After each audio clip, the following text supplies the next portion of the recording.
우리에게 주신 하나님의 말씀은 욥기 1장 1절부터 5절입니다. 욥기 1장 1절부터 5절 말씀.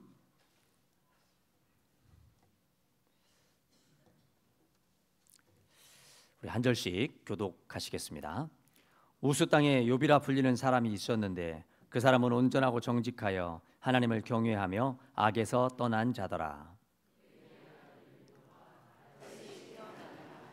그의 소유물은 양이 7,000마리요 낙타가 3,000마리요 소가 500결이요 암나귀가 500마리이며 종도 많이 있었으니 이 사람은 동방 사람 중에 가장 훌륭한 자라.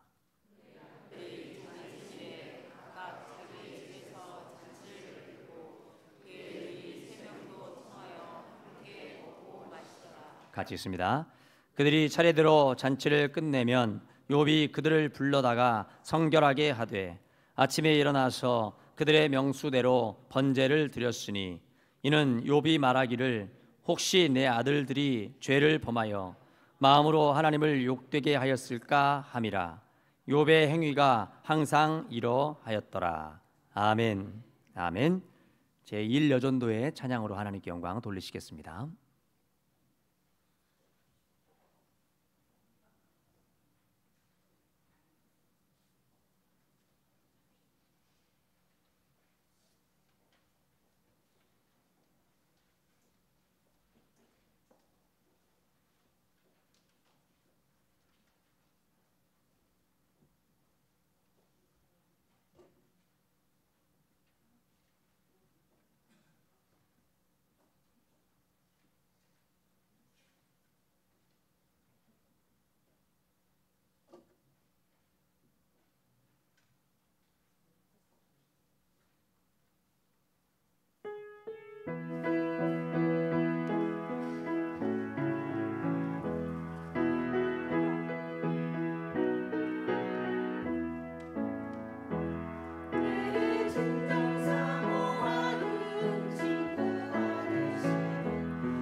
아멘.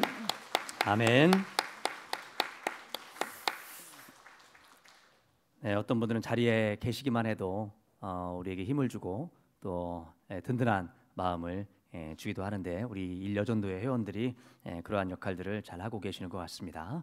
항상 주님의 기쁨이 되고 또 하나님을 더욱더 사랑하시는 우리 일여전도회 회원 될 수 있기를 간절히 바랍니다. 이 시간 우리 김성원 목사님 나오셔서 내 자녀를 위하여 제목으로 하나님 말씀 전하실 때 큰 은혜의 시간 되시기를 바랍니다.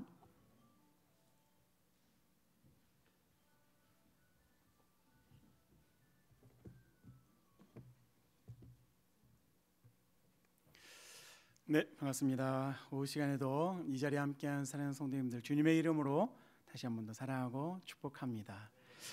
우리 중고등부 아이들과 하는 고백인데 우리 성도님들과도 한번 했었죠.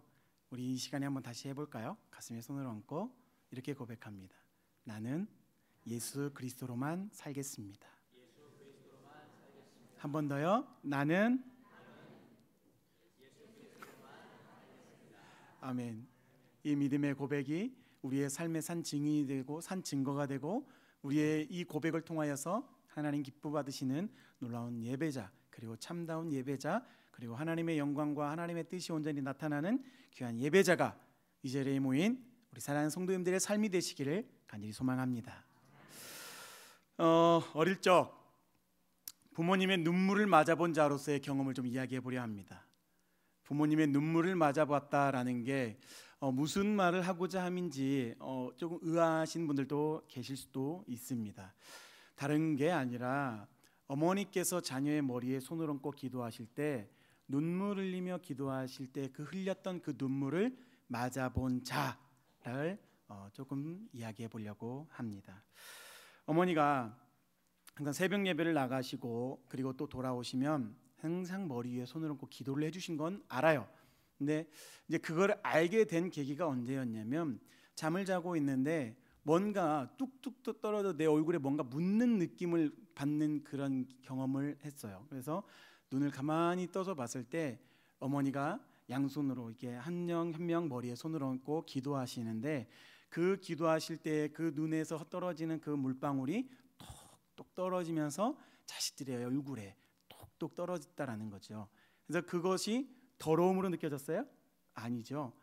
그때는 몰랐죠. 어릴 때니까 엄마가 왜 이렇게 눈물에 울고 있는 거지? 엄마가 왜 그렇게 눈물을 흘릴까라고 그렇게 생각을 했었던 시기예요. 그런데 이제 자라나면서 그리고 또 그 기도를 계속 받으면서 그리고 그 모든 성장 가운데에 그 놀라운 일들이 어머니의 기도로서 이루어진 삶이 어떠했는지를 보여주고 있더라는 거예요. 어머니의 이 기도 어릴 적에는 몰랐습니다. 그러나 어머니의 기도 지금에 와서 생각해 보면 이 모든 걸 전적으로 하나님 앞에 의탁하는 간절한 기도였다라는 거예요. 그렇게 하나님 앞에 온전히 자식들을 맡기셨던 어머니의 기도가 지금 현재 두 자녀가 목회의 길을 걷고 있더라는 거죠. 이 목회의 길을 걸으면서 어머니가 하신 말이 있습니다. 제가 성도님들께도 한번 이야기했을 텐데 나는 아들이 없어라고 말씀하십니다. 나는 자식이 없어라고 말씀하십니다. 왜 그럴까요? 하나님께 다 드렸기 때문에. 두 자녀가 목회를 걷는 이 믿음의 씨앗이 어머니의 기도로부터 시작되었다라는 것은 믿어 의심치 않습니다. 그리고 그 믿음의 고백으로 인해서 하나님께서 귀하게 들어 쓰신 줄 믿습니다. 그러기에 믿음의 참 증거가 바로 저인 줄 믿습니다. 그리고 이 자리에 모인 우리 사랑하는 성도님들이신 줄 믿습니다. 우리 사랑하는 성도님들께 질문합니다. 내 자녀를 위하여 내가 새벽 미명 앞에 주님 앞에 간절히 기도하신 적 있으십니까? 내 자녀를 위하여 머리에 손을 얹고 기도하며 내 자녀 이 세상 살아가는 길, 이 세상 살아가는 모든 여정 악하고 더럽고 추할지언정 그 모든 것에 있어 하나님 앞에 굴복하는 자 되고 하나님의 뜻 안에서 모든 일에 있어 부끄럽지 않는 자가 되게 해달라고 기도하신 적 있으십니까? 많은 사람들이 신앙의 경륜을 자랑하는 사람들이 있더라고요. 신앙의 경륜을 자랑한다는 건 내가 언제부터 이렇게 신앙생활했고 내가 언제부터 이렇게 신앙생활했기 때문에 내가 모든 걸 다 잘 알아, 내가 모든 걸 다 알아, 천만에요. 하나님의 일을 하는 데 있어서는 신앙의 경륜이 중요하지 않습니다. 자랑 하나 할까요? 신앙의 경륜을 따지면 저는 신앙의 4대째입니다. 또한 자랑할까요? 신앙의 5대째가 지금 예빈이 예인입니다.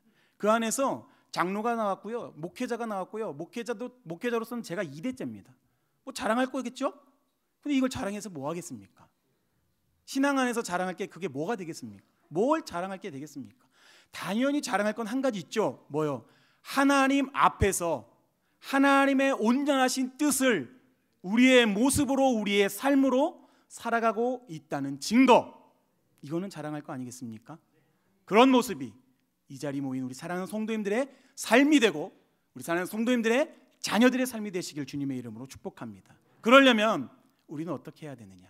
오늘 말씀을 통하여서 어떠한 삶을 살아가야 되고 어떠한 고백을 해야 되고 어떠한 믿음으로 나아가야 하는가, 욥을 통하여 조금 우리가 나눠보려고 합니다. 정말 우리의 삶에 있어 진정 중요한 것이 무엇일까요? 우리 사랑하는 성도님들, 중요한 게 무엇이냐 물어볼 때에 어떤 사람은 이런 말을 할 거예요. 건강 제일이지, 돈이 제일이지, 모든 일에 있어서 내 명예로서 살아가는 것이 제일이지. 이것은 하나님 앞에서 아무것도 아닌 게 되는 거죠. 이 모든 것들은 하나님 앞에서는 결국 덧없는 것인 그런 헛된 것들 뿐인 거예요. 우리는 중요한 것은 무엇이라 여기냐면 하나님의 자녀로서 얼마나 하나님 중심의 삶을 살아가고 있느냐, 그리고 하나님을 기쁘시게 하는 삶을 내가 살아가고 있느냐, 이건 아니겠습니까? 그 삶을 우리가 살아가야 되는 것 아니겠습니까? 내 삶의 중심이 어디냐 물을 때 내 삶의 중심은 하나님이시다 온전히 고백할 수 있는 자가 되시길 소망합니다. 세상에서 내세울 것 많다 할지라도 하나님께서 그 모든 거 걷어가시면 우리는 어느 것 하나 내세울 거 없는 존재입니다. 허약한 존재, 아무것도 모르는 정말 허물뿐인 존재밖에 되지 않습니다. 그러나 하나님 중심 가운데 서면 우리는 세상의 것 염려하지 않아도 돼요. 세상에서 자랑할 것 부러워하지 않아도 돼요. 왜요? 하나님이 중심 가운데 설 때에 하나님께서 세상에서의 부유함이 아닌 하나님 나라의 부유함을 우리에게 허락해 주실 거라 믿기 때문입니다. 오늘 본문의 말씀, 우스 땅에 사는 욥을 소개하고 있어요. 1절 말씀에 보면 그는 완전하고 정직하여 하나님을 경외하고 악에서 떠난 자다라고 말씀은 소개하고 있습니다. 우리 사랑하는 성도님들께 다시 한번 질문합니다. 이 1절 말씀에 욥을 소개하는 것처럼 온전하고 정직하고 하나님을 경외하며 악에서 떠난 자다라고 당당하게 이야기하실 분 손들어 주십시오. 그럼 아무도 못 들겠죠? 아무도 손들 사람 없습니다. 들 수가 없어요. 왜요? 우리 날마다 죄악 가운데 살아가고 있더라는 거죠. 날마다 하나님 앞에 범죄하는 죄인이다라는 거죠. 그런데 어떻게 이렇게 욥을 소개하고 있는 이 말씀처럼 제가 그런 사람입니다라고 담대하게 이야기할 수 있겠냐라는 거예요. 하나님께서 그렇게 욥을 소개하면서 그의 삶의 물질적으로는 엄청 크게 번영했음을 또한 소개하고 있습니다. 3절 마지막 절에는 어떻게 이야기하고 있습니까? 동방 사람 중에 가장 훌륭한 자다라고 욥을 소개하고 있더라는 거죠. 얼마나 대단한 사람인지를 분명하게 가르쳐주고 있습니다.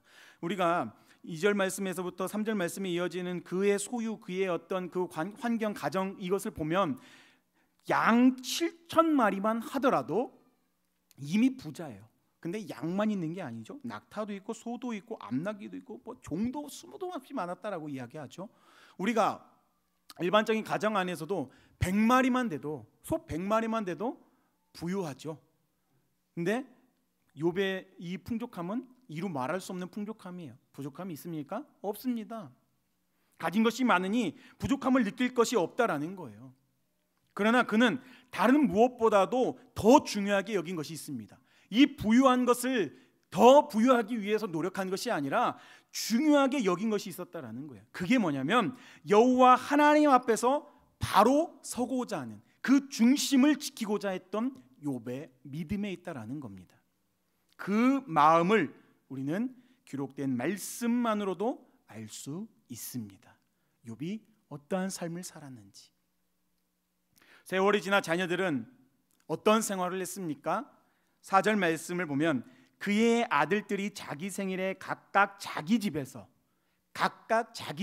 다시 말하면 각각 자기 집이라는 것은 다 자신들이 살고 있는 집이 있었고 각각 자신의 삶을 이제 만족스럽게 살아가는 그런 삶이었다라는 거죠. 그러한 삶을 살아가면서 자기의 생일 때에 잔치를 베풀고 그의 누이 3명도 청하여 함께 먹고 마셨다라는 겁니다. 이런 말씀 가운데 있어서 각각 자기들이 이제 혼자 사는 홀로서기를 하고 있구나라는 것을 우리가 볼 수 있고, 그 독립적인 삶을 살면서 가진 것이 많고 풍족하고 또 남들 앞에서 또 이 잔치를 벌이면서 자신의 어떤 자신의 어떤 부유함, 자신의 어떤 그런 나타냄, 이런 것들을 자식들이 또 했을 수도 있다라는 거죠. 그런 풍요로움 속에서 자유함을 누리고 있는 삶이 그 자녀들의 삶이었고, 또 그 안에서 때로는 세속적인 쾌락이나 때로는 그 모든 일에 있어 흥청됨도 분명히 있었을 거라는 거예요. 말씀은 그들이 흥청거리고 또한 세속적이며 하나님 앞에 등 돌리는 자, 하나님 앞에서 범죄하는 자가 되었더라라고 소개하고 있진 않지만, 그러한 삶이 또한 그들에게 내포되어 있었을 수도 있다는 것을 우리가 생각해 볼 수 있다는 거죠. 그러니 이런 모든 상황 가운데에 있어서 욥이 가만히 있었겠느냐라는 거죠. 오늘날 우리 자녀들을 생각해 봅니다. 오늘날 여러 상황 가운데에 부모 곁을 떠나서 그 모든 부모 곁을 떠나서 타지 생활을 하고 있는 자녀들이 있을 거예요. 뭐 빠르게는 중학생부터 또 느리게는 좀 고등학교 또 대학 청년에 이르기까지, 또는 진학이 아니라 취업해서 직장 생활을 하는 것까지, 그런 보내고 부모 곁을 떠나서 살아가는 자녀들을 우리가 생각해 볼 때에 우리 사랑하는 성도님들 걱정과 염려 되나요? 안 되나요? 안 되시나 보네요. 다시 질문할게요. 자녀들을 그렇게 타지에 떠나보내고 우리 사랑하는 성도님들 걱정과 염려가 됩니까? 안 됩니까? 돼요. 안 된다고 하면 거짓말이죠. 그렇죠? 될 수밖에 없는 거죠. 왜요? 어떤 것으로서 내 자녀가 잘 지낼까? 내 자녀가 먹을 건 잘 먹고 입을 건 잘 입고 지내는 건 잘 지내고 있을까? 걱정돼요? 안 돼요? 돼요. 연고도 없는데 누구랑 어떻게 잘 지내고 있는지 외롭진 않을까? 걱정이 됩니까? 안 됩니까? 돼요. 가장 중요한 것, 타지에서 내가 챙기지 못하는데 신앙생활은 잘하는지 못하는지. 우리 사는 성도님들, 이 3가지 질문 중에 가장 걱정되는 게 뭐예요? 1번이에요? 2번이에요? 3번이에요? 자신 있게 얘기해 주세요. 몇 번이에요? 3번이죠. 3번이에요. 제가 우리 교회 청년 하나를 조금 이야기하려고 해요. 조모 권사님의 아들이고 신모 친구예요. 제가 그 친구가 대학 가고 할 때, 야, 중고등부 교사로 좀 섬기면서 좀 같이 이렇게 함께 있자. 근데 학교를 천안으로 가버렸어요. 그래서 그래, 뭐 학교를 그렇게 갔으면 뭐 거기서 열심히 해야지, 이런 생각으로 보냈죠. 그리고 어느 날 이 친구가 군대를 간다고 왔죠. 그리고 뭐 제 누구라고 소개 안 했지만 해병대 갔어요. 근데 그 친구가 군대를 전역하고 이제 교회를 또 정착할 자를 찾을 때에 이제 제가 생각했던 교회가 있었거든요. 그곳에 제가 생각했던 교회, 이 교회는 정말 누가 가도 괜찮은 교회겠다라는 곳이 있었어요. 근데 이제 조모 권사님께서 이제 교회를 좀 이렇게 소개해달라고 말씀하시고 할 때 좀 그분도 생각을 했다가 그 친구가 제가 말하기도 전에 그 교회를 갔대요. 그리고 그 교회를 정착을 했대요. 그리고 지난번에 언젠가 와갖고 이야기를 할 때 저한테 이런 말을 합니다. 목사님, 제가 거기서 청년활동 열심히 하고 있습니다. 목사님, 제가 거기 가서 목사님께서 말씀하신 거 제가 못 지켜서 거기서 제가 중고등부 교사하고 있습니다. 이런 이야기를 해요. 하나님의 일은요, 우리의 생각과는 전혀 다른 길로 인도하십니다. 그 친구가 그렇게 될 줄 알았을까요? 몰랐어요. 신실하고 정말 착한 친구인데 그렇게까지 열심을 다할 정도로 얼마나 열심히 하는지. 제가 그래서 이런 말 했습니다. 야, 너 양은 거기에 있어. 여기 올려 하지 마. 미안하지만 여기 올려 하지 마. 그리고 엄마 보러 오는 건 잠깐 왔다가 예배는 거기서 드려. 너 양들 너가 책임져야 돼. 제가 이런 말도 했어요. 부모로서의 걱정과 염려가 있었겠죠. 조 권사님이 얼마나 걱정하시는지 아십니까? 제가 누구라고 말씀은 안 드립니다. 조모 권사님입니다. 얼마나 걱정하고 얼마나 염려하시는지 아십니까? 그러나 하나님이 하시니까, 하나님이 인도하시니까, 하나님이 역사하시니까 그 친구가 이제 더 이상 부모님이 걱정 안 해도 되잖아요. 그러나 부모로서 걱정과 염려는 계속 된다. 그러니 우리가 해야 할 건 무엇이냐? 욥과 같은 신앙 안에서 우리가 함께 나아가야 한다는 거죠. 무엇을 가장 중요하게 생각해야 할까? 5절 말씀 우리 다시 한번 크게 읽어볼까요? 5절입니다. 시작. 그들이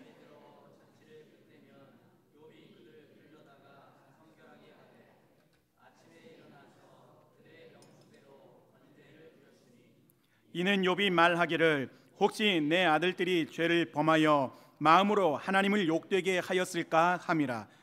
욥의 행위가 항상 이러하였더라. 자녀의 신앙을 위해서 하나님을 의지하는 욥을 우리가 보게 됩니다.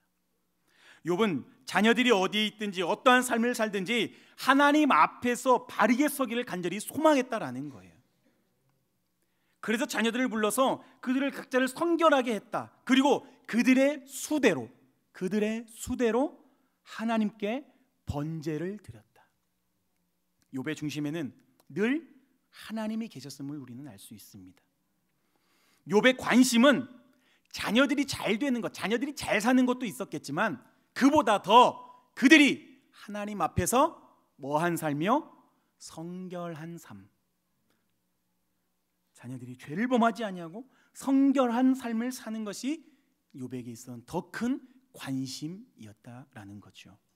우리 부모님들 세대 자녀들이 잘 되고 자녀들이 뭔가 일에 있어서 명예로운 일을 하고 뭔가 자랑할 만한 일들을 했으면 하는 욕심은 누구에게나 다 있습니다. 예, 저도 제 딸이 정말 좋은 일, 정말 놀라운 일, 정말 많은 것을 해서 좀 더 배부르게 좀 살려줬으면 좋겠습니다. 그건 인간의 욕심, 부모로서의 욕심 맞죠? 저만 그런가요? 저만 그렇게 탐욕스러운가요? 아니죠. 모든 부모의 마음이 그렇습니다. 청년들은 몰라요. 결혼 안 했는데 어떻게 알겠어요? 그러나 부모 되는 우리는 알고 있습니다. 그래서 자녀들에게 야, 너 차 사줄 거냐? 집 사줄 거냐? 안 물어보신 분 있으면 손 들어보세요. 다 물어보셨을 거라는 거예요. 그러나 그보다 더 중요한 것, 뭐가 중요하다고요? 우리 아이가 하나님 앞에서 성결, 즉 정결한 삶을 살아가고 있느냐, 하나님을 온전히 경외하고 살아가고 있느냐, 이것을 우리는 더 깊이 있게 중심으로 바라보아야 한다는 사실입니다. 그 이유가 어디 있습니까?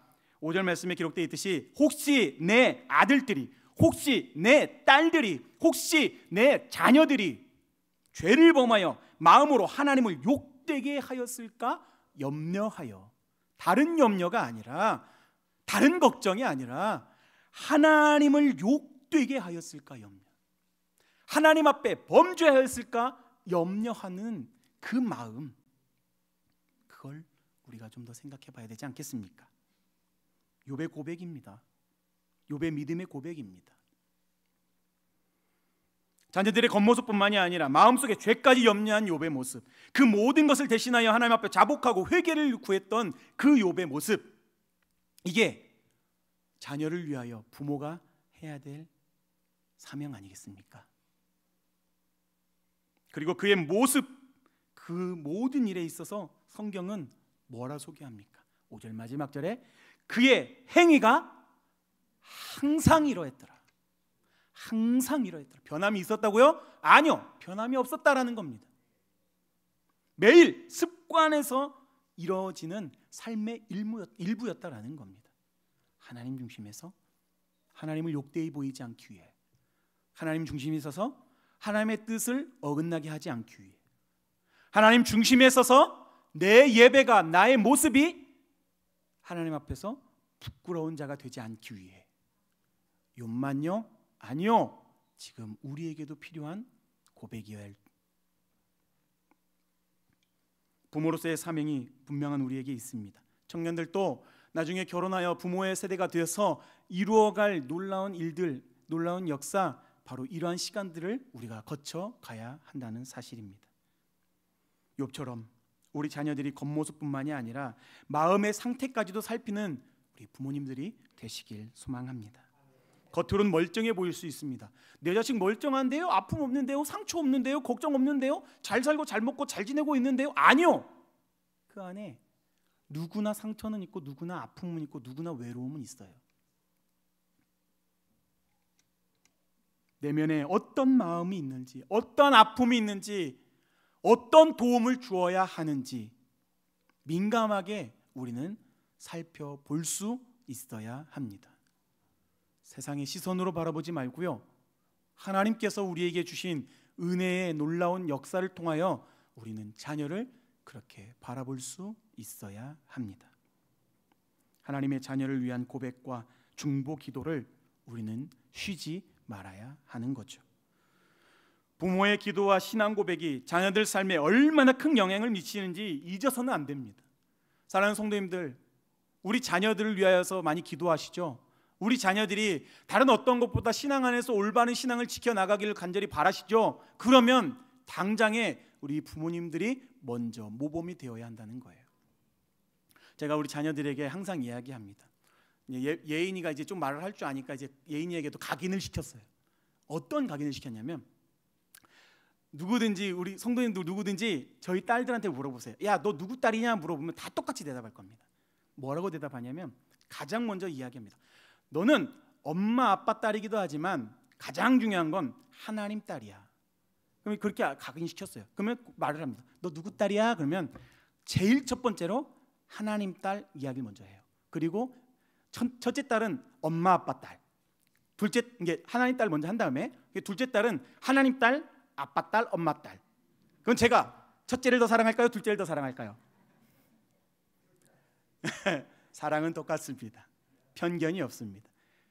이러한 고백을 할 수 있도록 각인을 시켰는데, 제가 좀 더 기도 가운데 있는 건 이 고백이 계속될 수 있도록, 이 고백이 계속 성년이 되고 장년이 되고 노년이 될 때까지, 하나님 나라 가는 그 순간까지 계속 이어질 수 있도록 계속 기도해야 되는 거죠. 부모로서의 마음이 바로 그겁니다.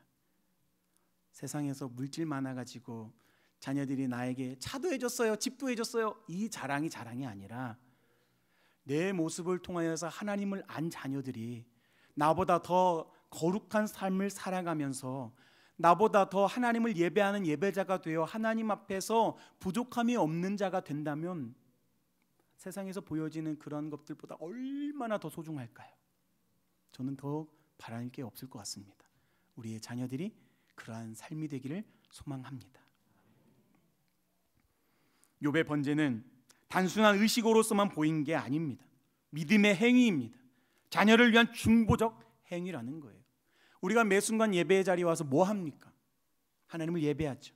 우리가 매 순간 예배의 자리에 와서 우리가 뭐 합니까? 하나님 앞에 기도하죠.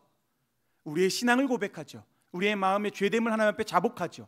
더 나아가서 할 게 많죠. 기도할 게 얼마나 많습니까? 그 가운데 빠져서는 안 되는 게 뭐예요? 내 자녀를 위하여, 내 자녀들을 위하여. 지금 노년에 계신 우리 성도님들은 내 자녀뿐만이 아니라 내 증손들을 위하여. 제가 한 가지만 더 이야기할까요? 이거 자랑할 건 아니지만 우리 새벽 예배 때는 제가 말씀드렸지만 우리 할머니 이야기예요. 우리 할머니께서도, 제가 할머니 집에서 유학생활 3년을 했거든요. 5년을 했거든요. 저희 할머니도 새벽 제단을 쌓으시고 오셔서 저희 어머니와 똑같이 하셨습니다. 할머니가 손주 손녀들을 위해서 기도하는 것, 그것 또한 얼마나 큰 역사인지 모릅니다. 말씀 가운데 성결하게라는 이 말은 히브리어로는 이게 카다시라는 어떤 그 단어인데, 이게 다시 말하면 거룩하게 하다, 분별하다, 분리하다라는 뜻을 가지고 있어요. 다시 말하면 자녀들이 세상에서 허망함과 타락적 시선에서 돌이켜가지고 하나님 앞에서 거룩한 삶을 살아가게 하는 것, 이것이 하나님의 자녀로 산다는 것, 그것을 깨닫는 거예요. 창세기 1장 28절은 뭐라고 기록하고 있습니까? 생육하고 번성하여 땅에 충만하라, 땅을 정복하라, 그 이야기가 기록되어 있습니다. 그 말에 있어 자녀를 키우는 것은 단순히 육체적 행위로서만이 아니라 이게 그냥 육체적 생육에서 벗어나서 하나님께서 우리에게 정말 말씀하신 것에 따라 순종하는 하나의 의미적 활동이에요. 하나님의 형상대로 세워가는 것, 그게 우리의 사명이에요. 부모로서의 사명이에요. 부모로서의 온전한 모습이어야 되는 거예요.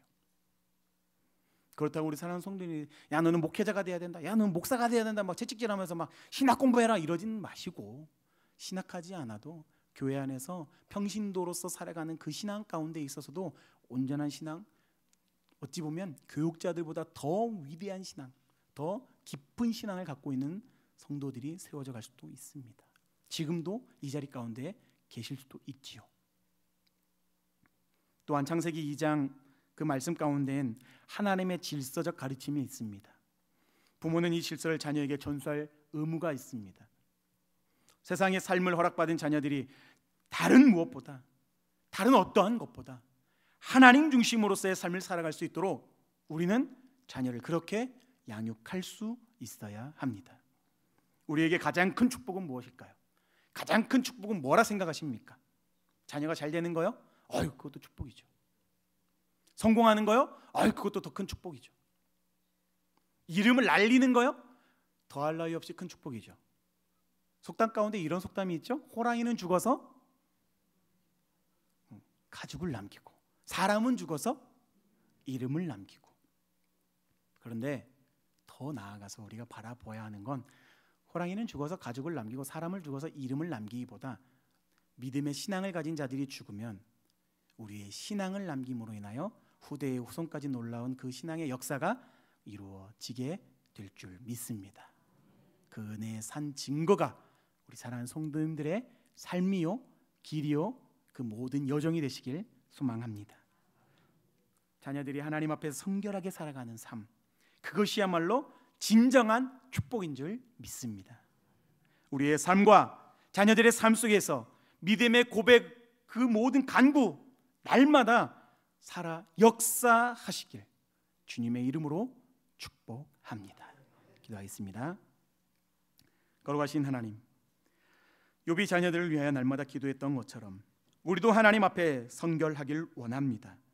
우리의 자녀들이 믿음 안에 바로 설 수 있도록 인도해 주옵소서. 반복되는 일상 속에서도 변함없는 신앙의 중심을 지키게 하옵시고 하나님을 향한 거룩한 갈망이 자녀들에게도 자라나게 하여 주옵소서. 감사드리며 거룩하신 우리 주 예수 그리스도의 이름으로 기도드립니다. 아멘.